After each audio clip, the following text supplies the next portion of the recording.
So welcome to today's VOD TV real-time conversation. This week we're going to talk about the oldest park in the United States, Yellowstone. But we're going to talk about some cutting-edge technology, bringing autonomous mobility to Yellowstone. Pretty exciting stuff. And we're with Joe Moye and Raquel Eza of Beep, the CEO and CMO respectively of Beep. And Beep has been around for a while doing some interesting autonomous shuttle services in Florida and some other places. And today we'll kind of focus on the Yellowstone pilot, but I think we want to, we'll use that as kind of a launching point to discuss some of your other efforts and some of the bigger things in the industry as well. So Joe, why don't you give us an overview of what you guys are doing at Yellowstone? Yeah, hey Ken, good to see you. Thanks for the opportunity. We were fortunate to win a contract with the National Park Service to deploy 2 autonomous shuttles. Those shuttles seat 8 to 10 passengers. We're working with the Yellowstone Park right now to finalize the exact route. Part of this process is to both select an ultimate platform, the vehicle itself. We've got 3 options available to them, and then the exact route.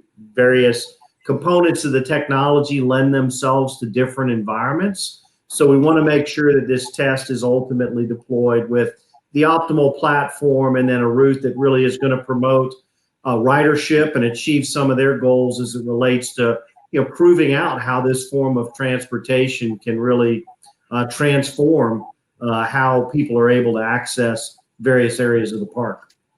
I want to talk about that deployment a little bit more, but before we do that, why don't you kind of explain a little bit about Beep and your role? It sounds like in one sense you're more of a system integrator. You mentioned 3 different types of vehicles, so why don't you tell us about Beep? Yeah, sure. So Beep was founded a couple of years ago, and really on the premise that one, in the opportunity that we see in the autonomous technology arena, which is vast. This encompasses more than just moving, people. It's packages. It's various goods. It's access to a lot of various things that mobility could provide.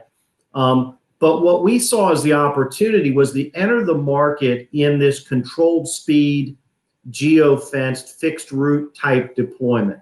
That is where these platforms are getting on the road today. So we've been fortunate to secure about 10 customers across the state of Florida, where both in public and private communities, we're providing the end-to-end service to bring the vehicles to the particular client, commission those vehicles, manage, operate, and maintain those vehicles, and do it kind of in a mobility as a service model. So we're really excited about the momentum of the company and equally as thrilled about this opportunity with the Yellowstone Park. It sounds like from a vehicle standpoint, you're not really tied to one particular vehicle. It's more of a best of breed type situation for the application. Is that correct? That's exactly right. There's several of these vehicles that fit into that controlled speed multi-passenger use case. We're able to represent all of them. And, again, depending on the client situation and their preferences and the specifics of the route that we're going to deploy them on, we recommend and ultimately deploy the various flavors that are out there in the marketplace today. Getting back to Yellowstone, what do you see as driving this pilot from a National Park Service perspective? But I'd say 3 primary goals that this pilot has. One is the focus on safety and some of the things that people can do to what in the case of the National Park Service, taking vehicles off the roadways, deploying this alternative means of transportation that can move people from various areas of the park and the cabins and camping areas and things of that nature. The second is really proving out these technologies in electric vehicles. We have in some of our use cases been able to take thousands of road trips, car trips off of the roadways in these communities, which has not only an impact on safety, but obviously in the area of carbon emissions, reductions and positive impact there from an environmental perspective. And then the third thing is really the area of innovation. I think, we're looking at how do we deploy these platforms in ways where they're interacting with the various scenarios of what a vehicle would typically encounter on a roadway, whether that's pedestrians or bicyclists or more complex intersections and things of that nature. These technologies really they've got to mature. And so we're kind of guiding that process of getting these vehicles on the road and then ultimately proving them out in these very safe and effective deployments, such as what is represented here at Yellowstone. And so from a vehicle perspective, will you have then a operator in the vehicle? We do have safety attendants on all the vehicles. All of our routes are approved by U.S. Department of Transportation. So whenever we're deployed on these roads, the National Highway Safety Transportation Administration, it's ultimately approves the routes and provides the necessary requirements for ensuring the safe deployment of these. And one of those requirements is safety attendants today. And so, there's various the SAE levels of autonomy. If you're familiar with those at all, I won't bore your listeners. I was going to say, don't let Dr. Kornhauser say that. I hear you say that word. But I guess suffice it to say there's various levels of autonomy, and one of them in this level 3, you have a safety attendant on board who is there to primarily educate users, make them comfortable with the technology, ensure that people are not only feeling safe but are able to kind of understand how the platforms are evolving. They're also great guides as far as being able to introduce what the passengers are experiencing on those trips, or in this case, the various scenery at the park.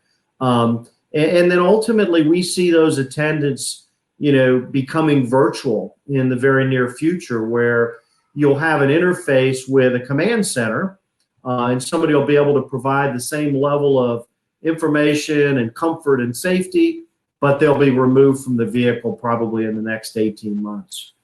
Now, this pilot goes to, I think, is 2022. It starts, maybe we could talk about the schedule in a moment, but maybe this is a question for Raquel, because you just triggered this thought that maybe that safety person could be a National Park Service person, in the sense that this is truly a tour guide opportunity, it sounds like, it potentially. Yeah, you actually, Joe kind of touched on it, but you also, touched on one of the ways that we utilize the people on board. We don't look at them as ways to just validate the service, which of course is their primary focus. But when you look at our deployments that we have across the country right now, they really serve as community ambassadors. And in this particular case, the community is Yellowstone. So we're actually in the middle right now of our recruitment efforts, and we're really looking for that mix of person that has that dexterity to be able to serve as the validator on board for the technology and for the route, but also, quite frankly, to be able to engage with the passengers when they come on board and said, hey, where does this go? Or, hey, do you know what time the lodge opens up? Or, hey, what time is the best time for sunset or sunrise? So that's actually part of our communication strategy, and quite frankly, our training as well. It's not just training on the platform, but understanding the community as well. It's really an extension of, if you think about it, the info center that people are always, that's the first place that they go to visit. So it's really an info center on wheels, if you think about it, because on board these vehicles and the multiple platforms that we're looking at, there's video screens on board. Right. And so it's really, not to borrow a reference from Disney World, but it's almost, a Disney-like experience at Yellowstone. Except the cool part is that there's no actual infrastructure we need to build, like the rail that the vehicle follows. We build that virtual rail. So we can essentially move that rail wherever is needed. And the only asset or infrastructure you need is the vehicle itself, because it can be mobile in multiple ways. Well, and to the vehicle itself, there really isn't a lot of control there. There's no steering wheel or anything, right? No, with most of the vehicles that we've proposed to Yellowstone, when you go in, it's a very open type atmosphere. It's a cabin. You can't tell the front from the back.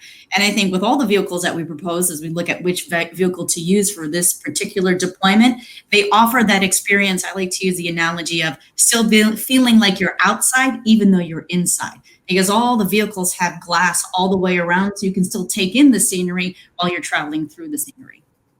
Well, let's talk about the screens for a moment, because that's one of the things that struck me about this is the autonomous future offers this opportunity for moving screens. So where are your screens? Are they in the inside, the outside, and what sort of information are you providing on them? Yeah. Sure. So, Joe, I don't know if you want to weigh in on that. Yeah, I'll be happy to. So there's both internal and external screens. The external screens are more digital displays, so that you can communicate with, riders if the vehicle is stopping or approaching, or, this is route A, B, or C, that type of external view. And then inside, we've got two, on either side of the vehicle, two, high definition digital displays where we can run video clips, static communications. We use them for advertising in some of our communities that we serve. And as Raquel had mentioned, it gives us that opportunity to really use this as a bit of a rolling info center. So that's an important piece of, not only today, but also in the future as we go to more, virtual type attendance, the visual aspect of being able to communicate with somebody in the command centers. Well, and I noticed that you actually have an advertising segment on your section on your website where you're actively advertising, I guess, in some of your communities today, right? Absolutely. I mean, that's it's an opportunity for our clients to generate revenue outside of, charging for ridership, offset some of the costs by, having advertisers use these vehicles. They, you've got a captive audience, you've got a, pretty specific demographic that you're targeting. So a lot of businesses find it to be a very, very valuable source of, communicating the opportunities with their goods and services. Is it also advertising externally as well? So as you're driving along, it might say, eat at Joe's Pizza or whatever. We have actually static wraps on the shuttles. So, you can buy the center windshield. You can, wrap the entire shuttle. So we've done it kind of more in the static advertisement perspective versus the rolling digital board. I mean, frankly, one of the things that we really emphasize in our learnings is how do we continually improve safety. And I think one of the things that we definitely want to be conscious of is you don't want people driving behind you to get distracted on the digital display while the brake lights are on. So. Right. Yeah. Don't look at the bear here, right? Or the whatever it was, the dancing bear. But that you bring up an interesting point. Just to clarify, these are going to be in mixed traffic. I mean, you're on regular roads, so there's going to be a Joe tourist behind you and in front of you and so forth, right?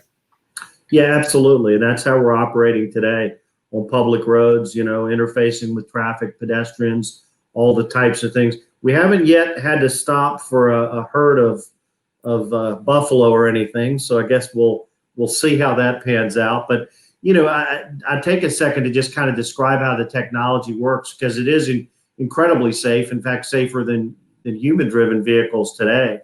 We actually map the exact route, and that is programmed into the vehicle and then managed by a dedicated global, network satellite antenna. So it never deviates from its route more than 2 millimeters. It is on a fixed route. Doesn't mean you can't get creative with how you advance those routes, but it is a fixed mapped route. And I call those kind of the virtual rails. It's Sure. like a monorail system without the rail itself because it's on tires. And then the virtual eyes are these, incredibly sophisticated scanners, sensors, and cameras that are observing kind of in a three-dimensional view everything that's going on around the vehicle. So if somebody steps out in front of the vehicle, it knows, hey, that's likely a person. I'm going to slow and stop if that person is in my path. And then after that obstacle is removed, it would start back up and continue on its route. So it's, definitely, as I like to say, safer than human drivers because it's never staring at its cell phone and it never tips back a drink. So a lot more eyes too, right? I mean, the fact that they have this tether from the satellite and can see. Absolutely. And, as we start to advance the technology and interfacing with things like intersection cameras to where, it could literally communicate with a device that could tell it the trajectory of a car coming down the roadway is likely going to run that red light, stay where you are.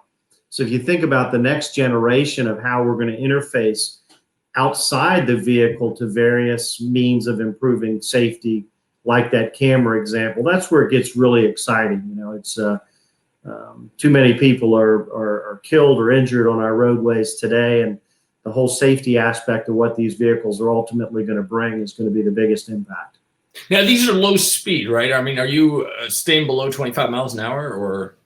Very much so. They operate 12 to 15 miles an hour. We can operate on roadways up to 25 miles an hour posted speed limit, but we're currently operating in that 12 to 15 mile an hour range.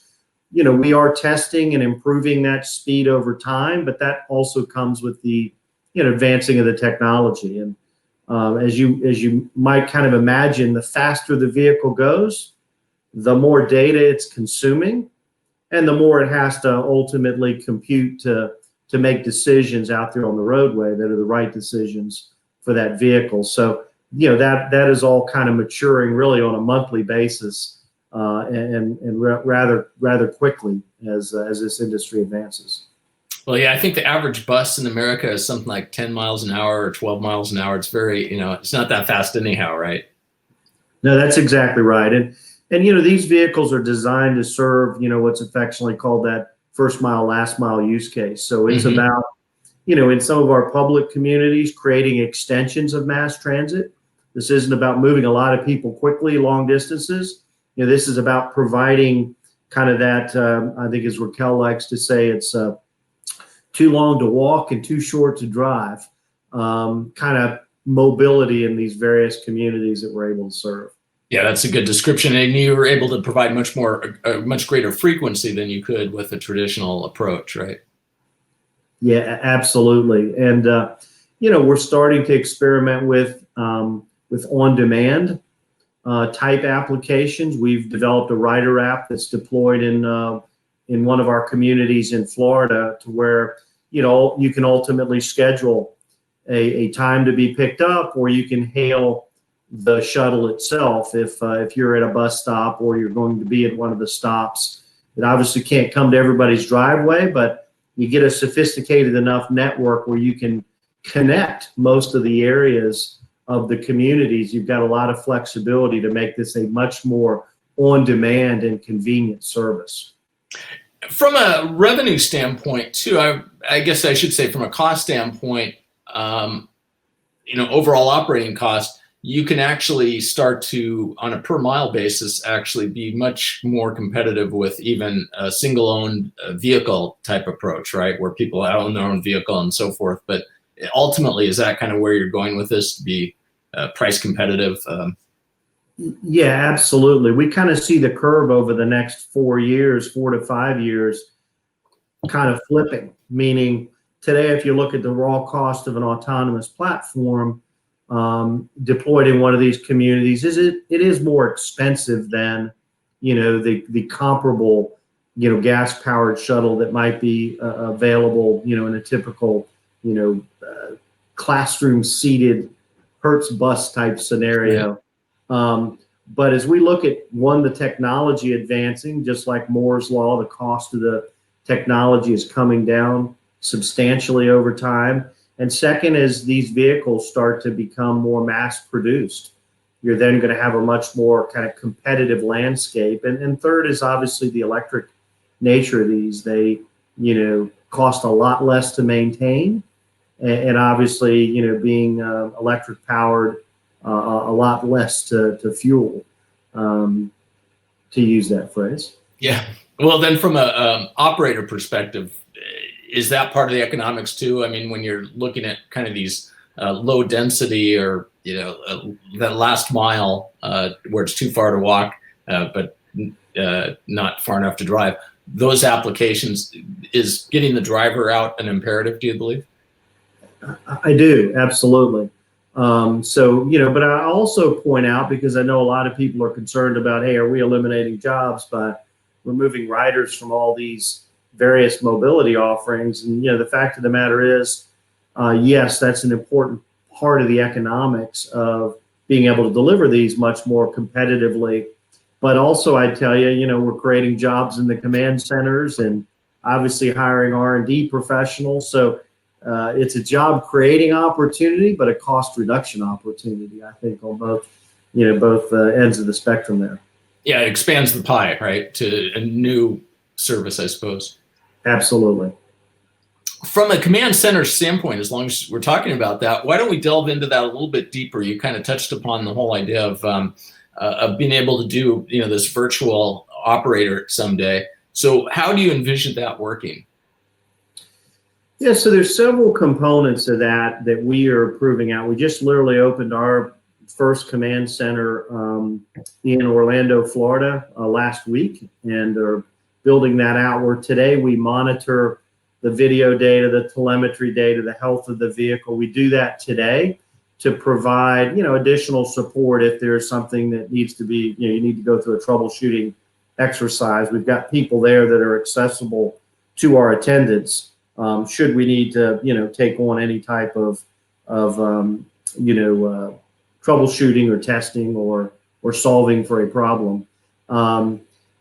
As you look forward, and this is where we're investing a lot in IP and development on our own, there are plenty of scenarios where you're going to need to take over some level of manual control of the vehicle. If it's on a fixed route and there's a UPS truck sitting in your parking space, happens more regularly than I'd like to admit, you need to take over manual control to maneuver around that. The vehicles stay on their route. And so scenarios like that where we could safely have a teleops capability where somebody would remotely maneuver the vehicle, in these rare circumstances where we need to take it out of autonomous mode, that's always going to be a critical component of this. And the last thing I'd hit on, because it's the reality of the world we live in today, cybersecurity is just absolutely critical. How do we harden the environment, and protect these vehicles from any type of external, intrusion or attack? Because that's one of those things that we need to plan for and develop. So all of that, all of that is being built out through us and partners of ours, and like I said, we're looking to be able to test that next year in a couple of these use cases. Yeah, I saw Verizon announced Verizon's announcement, I think it was yesterday, about their Lake Nona deployment and how they're going to be working with you, testing millimeter wave 5G, presumably for this kind of control communications channel. Yeah, absolutely. And that's going to be kind of an exciting next chapter of how we prove out some of what I was just describing in the command center example. And, the ability to take some of the various components of edge computing and other things that we're going to be doing on these vehicles, through this low latency environment that this 5G network is going to enable is really, really important. I think that's probably the biggest factor in being able to do remote teleops, is ensuring a low latency ability to interface with those vehicles. I imagine, and you pointed it out, but the security just becomes so important there, because if you can control it, you don't want anyone else to be able to jump in and control it, right? Yeah, absolutely. And that's, obviously 5G has a lot of advantages there with a dedicated pipe that is another really important factor. So from an experience standpoint, Raquel, where do you see this going as far as the virtual operator and that ability to make people feel safe and feel, have a good experience? Well, I think whenever anybody hears the word autonomous, they automatically think it's only the machine and that's it, and that there's nobody on board. But when you really think about autonomous technology, even as we look at where we move this business down, a couple of years from now, there will always be some level of human element and interaction with the vehicle based on the segment of the market that we're in, that geofence, low speed, community enabled service, right? So in that human element will touch pretty much every aspect of the service, from the planning of it to the actual operation of it to the actual management of it. So I think there's this misnomer out there that people think that this would just be a vehicle by itself with no human interaction. I think that's an important point to qualify and to mention, because I think people get so hesitant when they think that there's nothing that's going to touch us from a human element. But from a company standpoint, we'll always have that level of human element, whether it's a virtual person on board, which will be here. I mean, I'm looking straight at our command center right now. Oh, cool.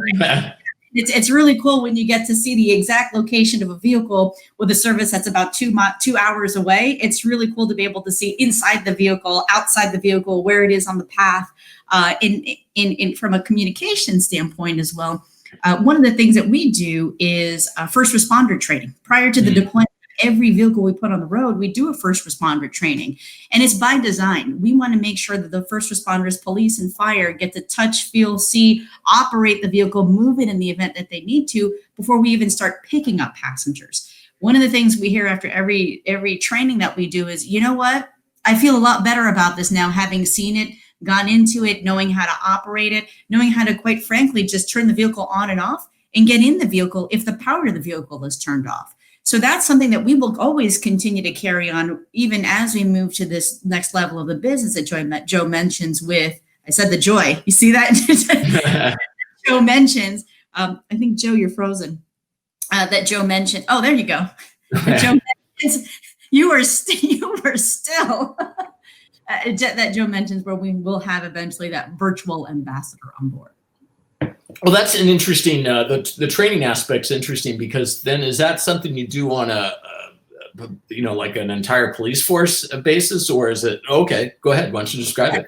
Yeah, so we actually just did one on Monday with our deployment that we're going to be doing in St. Pete. So with that particular deployment, we trained about 30 to 40 officers, probably more toward 40, and that's officers and firefighters. And so we realized as well that we're not going to be able to capture every single police firefighter with 1 day of training. So we've really gone to multiple levels of training. Prior to them actually coming to on-site to doing that day of training with us, we provide them all of the theory-based modules that they can access on their own.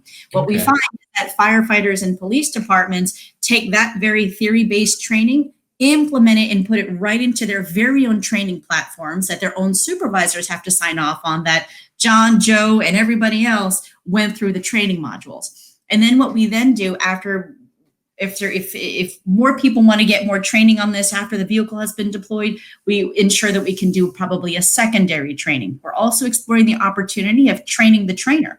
One of our deployments that we're having over in Port St. Lucie, the police chief there is head over heels with autonomous technology, from drones to vehicles and everything. And he wants to explore the opportunity of training the trainer so he can serve as that on the ground resource for them as well. That makes sense, and that's it seems like that is a big task in of itself, just doing that. As long as we're on the topic of kind of this experience type thing, what how in this world where everyone's afraid to sit next to each other, or be within 6 feet, how has that been handled in these past 9 months?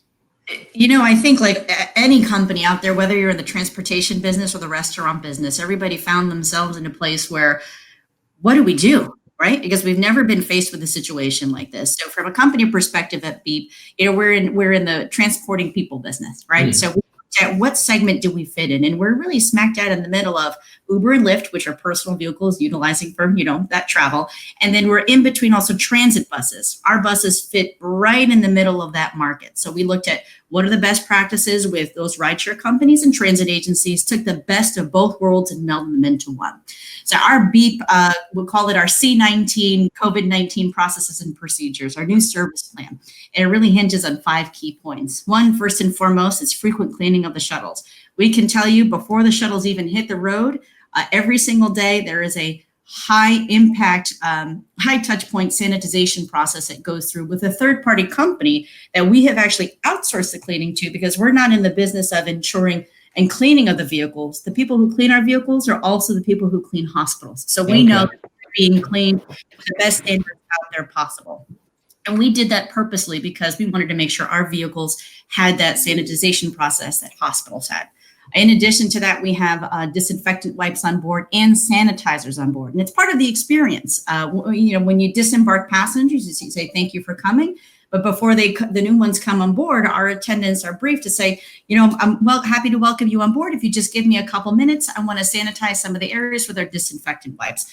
I sanitize our seatbelts because we always require seatbelts on board, and any of the high touch points that our attendants have seen people touching.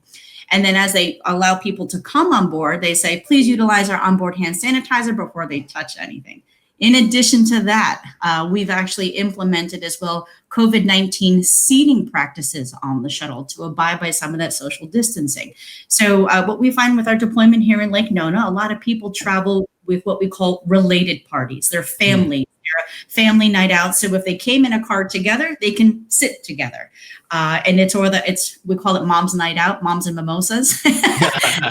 Moms and mimosas travel parties, that's another related party. So part of the interaction with the attendants as well is, are you traveling together or are you traveling separate? We've reduced the capacity on board and put geometric shapes on each of our shuttle seats. Say that 3 times fast. And then we tell the attendant tells the passengers, if you're traveling together, you can sit at these 4 seats that have the 4 green triangles. If you're traveling separate, sit in any of the purple squares. This way, we've actually measured the seating distance between everybody, and it keeps passengers separate as well as a distance between the attendant on board and those who are traveling with us. In addition to temperature checks and everything like that, that's pretty standard at this point. Oh, temperature checks too? Well, not for our passengers, but definitely for our employees. Okay. And then we also have a mask requirement for our passengers and for our attendants as well. Yeah, the other thing I'd add, and kind of the form factor of this vehicle is really important too. It's pre-COVID, but it's been advantageous, post-COVID as well. Or I guess we're not post-COVID, we're into COVID.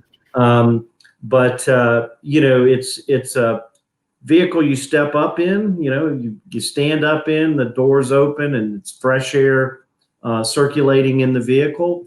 Obviously with a big open space, it's a much friendlier environment than climbing over the seats to get to the back row and some of the things you experience in these other alternatives or ride sharing type applications. So that's really played a big part in people, in addition to everything Raquel hit on and communicating all of that to everyone so they feel comfortable with what we do to ensure the safety of the passengers. And to date, we've not had, a single instance of reported COVID that, was a result of somebody traveling together or even a related, incident of somebody that traveled with us. So we've been very fortunate. I'd imagine you have pretty good ventilation too, as far as the filtering in. Yeah, and all fresh air ventilation. One of the other advantages, it seems to me, that your system has over traditional public transit, well, one, you're not probably going that far. People probably aren't in there for very long either, right? Correct. Yeah, a typical route is going to be, 6 to 9 minutes. Yeah. Depending on the distance, they travel 1.5 to 2 miles each direction. Typically that's kind of the routes that we map today, and really how the vehicle performs optimally from a charge standpoint, as well as the speed and the other factors that we took into account. It seems like the vehicles are kind of right-sized as well. I look at public transit systems, and I often see these 40-passenger buses, or however big they are, with 2 people in them. But it seems like your load factor would be much greater than typical transit. Is that what you're experiencing? Yeah, I think that's a great point, and we are. Typically, again, we certainly have routes where there's a couple of people on them because they're the last ones out at night or what have you. But people, that 6 to 10 kind of passenger configuration is what we're seeing, and we've got the ability to deploy additional shuttles during peak periods. So, like, we have a stretch in one of our communities where the dinner hour tends to be busier than during the daytime, and so we're able to deploy more shuttles on those fleets to accommodate ridership, and that orchestration of the assets to where you look across a community and the different demand profiles that you have for the routes that you serve, it then gets pretty exciting that you can have kind of the right vehicle in the right place at the right time. Yeah, match supply to actual demand, it sounds like. Absolutely. And so what's the revenue model on this? Are people paying on a per ride basis? Is it a subscription, or is it bundled in with something else? Yeah, so currently, all the services we have delivered have not been charged to the end user, the end rider, I should say. There are communities that incorporate, ridership fees in homeowners association type dues and things of that nature. There's destination charges where if you want me to stop at your restaurant, you pay a certain amount, a month. But I think to promote ridership and really to get everybody comfortable with this form of transportation, we've not had any scenarios where there was a fee charged to the direct rider. But there are other means of offsetting the costs. We talked about advertising earlier. That's another good example of kind of doing things the non-traditional way in revenue generation. Well, and I can imagine too, if you start to look at this as an extension of your business, and maybe this is an alternative to a parking lot or something like that, to your point, you're drawing people there, right? Yeah, that's an excellent point. And in fact, that's some of the justification that these communities have in providing these services to residents. One, I would argue, and the facts back this up, that if you have a community that provides these mobility services, it's going to be a lot easier and a lot more profitable to attract businesses to lease real estate, to attract residents to move into the area. People really look for these types of services as a point of differentiation, in these communities that we serve. The second thing, to your exact point, a vertical parking structure costs $2,000 a parking space to build. And so taking these cars off the roadways, eliminating the need for some parking structures is a huge financial impact when you look at the overall, cost profile. And what sort of, people per hour type thing can you move in terms of, what sort of, with these 6 to 10 people shuttle, is it significant? Yeah, I mean, again, it depends on how many shuttles you put on the route. If you take a typical route that's got 2 shuttles rotating, on a 6 to 8 minute route, let's just say you can get, 8 or 10 round trips in an hour. You can kind of do the math in your head. You're moving 60 to 80 people an hour type thing. When you look at that over the course of the first 7 months we were deployed in our original cornerstone client down in Orlando, we moved over 16,000 passengers in the first 7 months, and that was a single 1.2 mile route. Wow. Of an 18 square mile campus. Yeah. So when you think of that impact exponentially as we expand, we've now got 4 routes deployed there in that community. I mean, it's tens of thousands of passengers. Well, one of the things that it really struck me yesterday, it seems like Lake Nona is kind of this quasi public-private setup. I believe there's kind of a master plan development. It sounds like 17 square miles. It's fairly large, but it seems like there's a lot of that in Florida. Is it kind of easier to deploy in that situation versus going to a traditional municipal entity and trying to deploy there? Yeah, it is in a couple of ways. One, using private funding, has its advantages. It's typically, a lot less bureaucracy behind it. And in this case, the developers are making an investment in providing this service to the business and residents and visitors that come to their area. I think that, what we affectionately call the live, work, play type communities are becoming more commonplace out there. We've just, we're launching another one on Friday, as we mentioned before, in Port St. Lucie. The reality of it is that being able to connect business centers and medical services and retail and residential provides a just host of use cases that are, increasing the need for this type of service. And I'll give you just one simple example. You've got a hotel in the town center, and you've got a major sports facility there that people are constantly traveling into to, to visit and attend various camps and tournaments. And I'm talking about the U.S. Tennis Association. Oh yeah, that's in Lake Nona, right? Yeah. So, the number of players of all sizes and ages that come through there on various levels of skill, from the juniors all the way through to the professionals. A lot of visitors. I mean, they have millions of visitors that come through that campus every year, and it provides a great alternative. Now, we haven't connected to the USTA. That's on the roadmap for next week.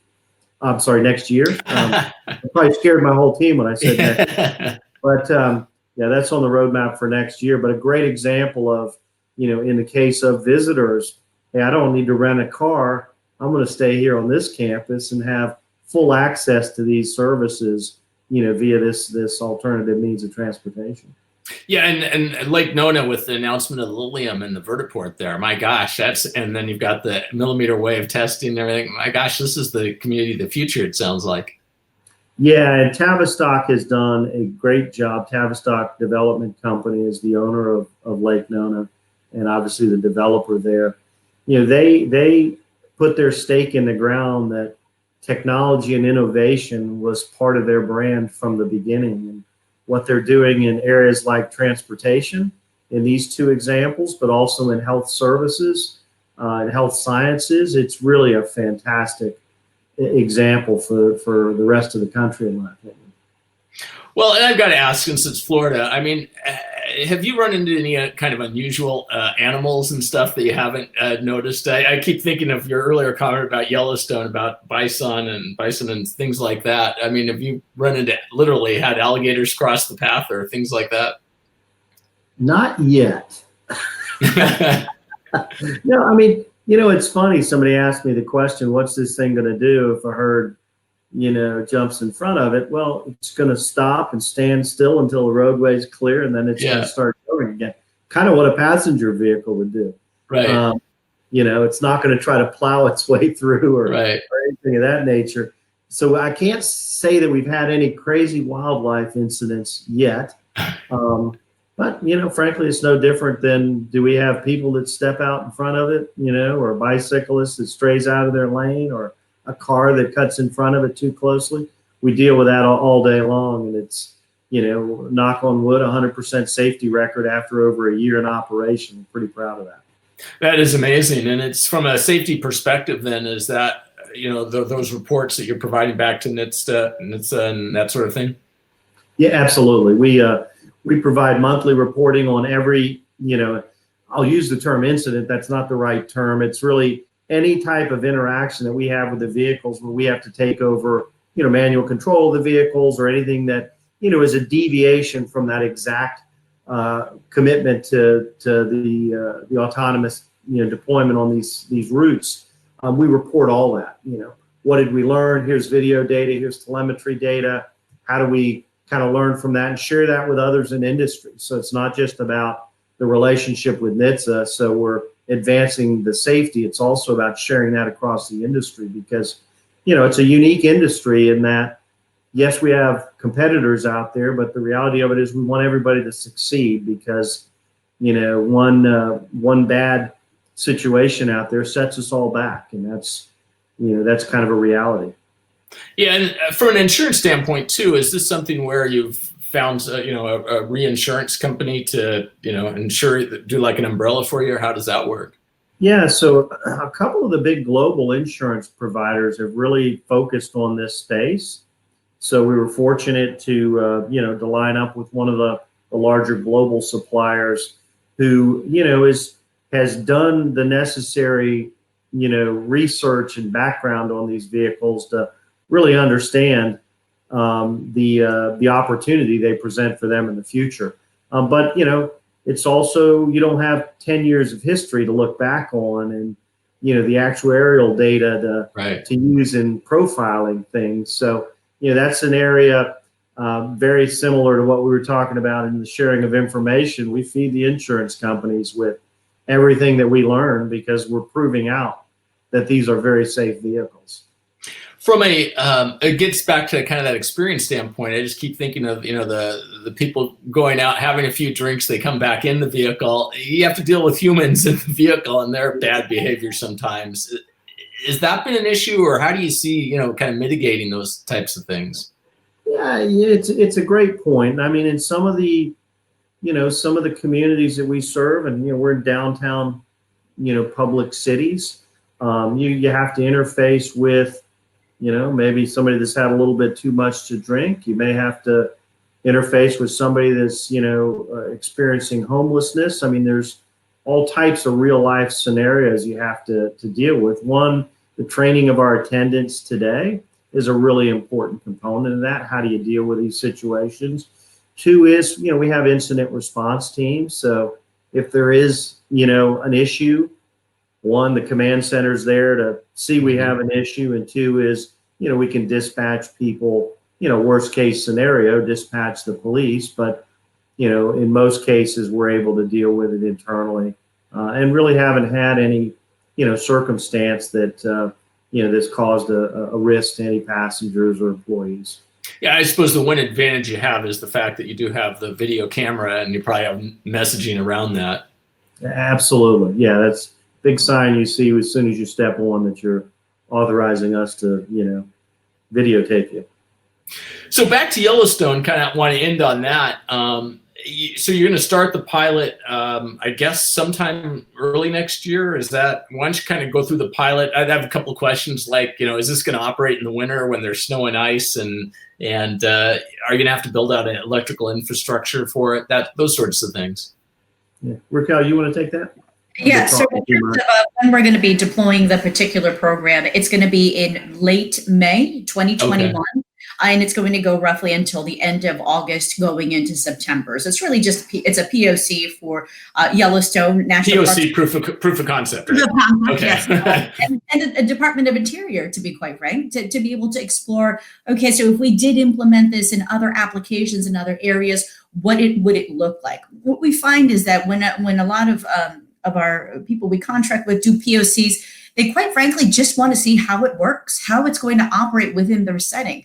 I think one of the things, kind of circling back to, what does BEEP do? We provide that as a resource to them on any questions that they have, not only just from a regulatory standpoint, but also from a vehicle standpoint as well. What we find as well is, there have been other cities and municipalities who've also engaged and acquired the asset on their own, but they don't exactly talk the same language as the AV supplier. So what we do is effectively serve as the translator, if you will, not only for the technology, but from the regulatory standpoint, and also from the operations and maintenance of it. And we blend all of that together and really provide that white glove, almost concierge type service to who will be launching the service with. So we'll be launching in May, and then really looking at this as a learning experience for NPS and for us too, because we're operating alongside bison. But we're fully confident in the technology that it'll react to the bison and the deer, much like it does to pedestrians and bicyclists and the vehicles that we interact with on a daily basis. Well, that's a good segue into the final kind of question about, it seems like you guys are really providing the experience as well. And where do you see this kind of going in 5 years, particularly maybe working with transit agencies, public agencies and so forth that may not, be as experienced at providing experience? I'll say that I don't even think us engaging with transit agencies is 5 years away. We're actually doing it today.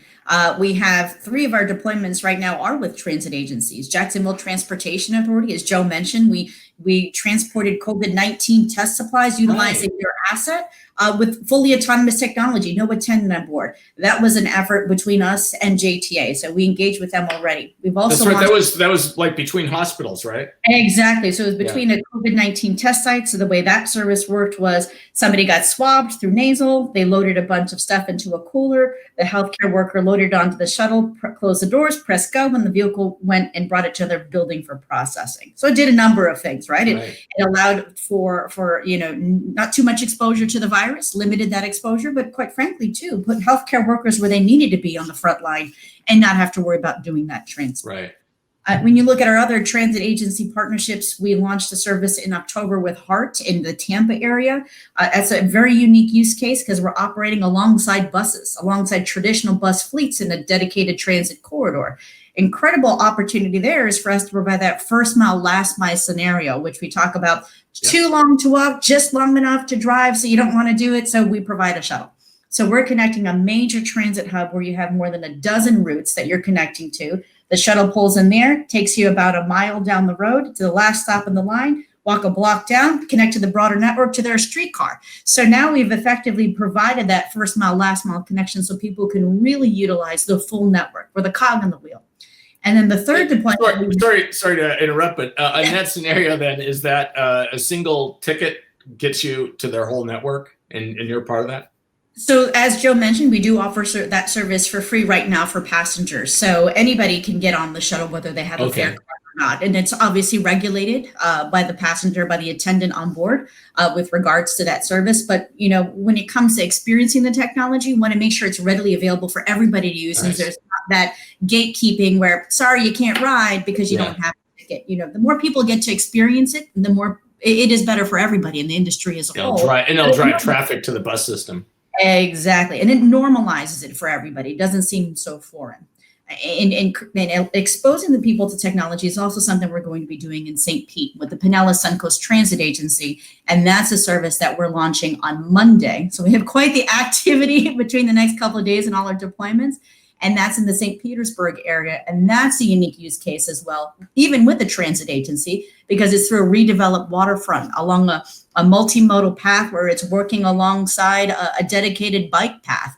And then it also provides connection to what you call the Cross Bay Ferry. So people have the ability to take the ferry from the Tampa side, get on the ferry, get off in St. Pete, take the autonomous shuttle northbound and southbound to the museum or the hotels or any of the eateries, and then hop back to Tampa without having to worry about Tampa traffic. If you ever had to deal with Tampa traffic, it is terrible. You could either be early or you could be late. And you know, this provides us the ability so people don't have to use the car and really fit within the network that transit agencies already provide.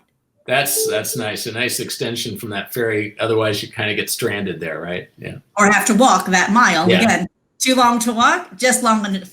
Yeah, particularly if it's a thunderstorm or something in the Florida summer. Right. Joe, do you have any final comments on kind of where you see Beat moving in the next 5 years?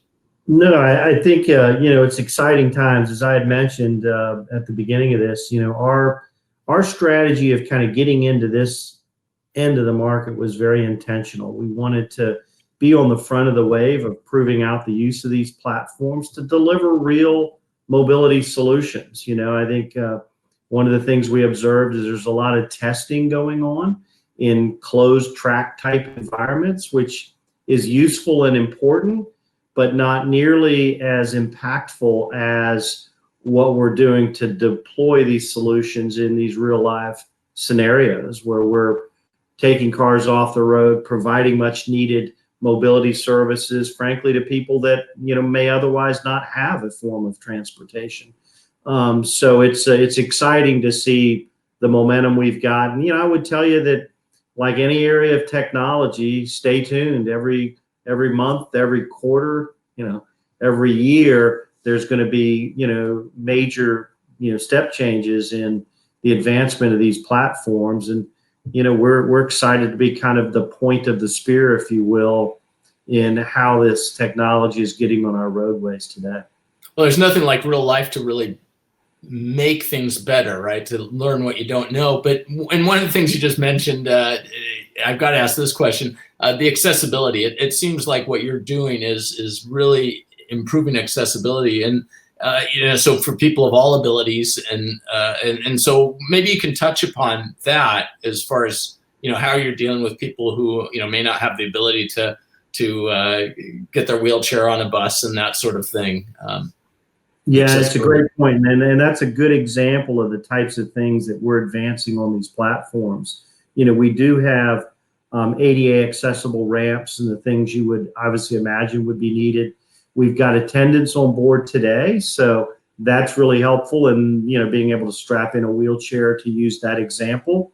But if you think about the future when there's not an attendant on board, us being able to provide the automation of those important type maneuvers, if you will, to support the disabled is going to be very critical. And it's not just physically disabled. It's obviously what we've got to do with visually impaired drivers and audibly impaired passengers, I should say.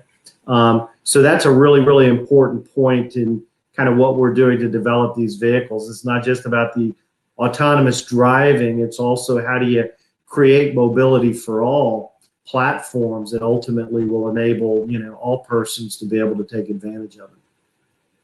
And are some of the communities you're working with, are they 55 and up type communities where people may not be ready to or willing or able to drive anymore type thing? Yeah, another really good question. We are not currently in a senior living or whatever the appropriate term is. I'm sure I'm in that category. Me too. So I could say that. But what's interesting about Lake Nona is there is a retirement community in that campus itself. And so, absolutely, that's a great use case and a great example. And we've got other prospects that we're working with that are considering this for some of those, dedicated campuses. But any of those use cases are perfect examples of where this technology can be pretty important here in the near term. Excellent. Well, again, I appreciate you guys jumping on the call here, and I'm going to stop the recording, and we'll post this on VOD.com.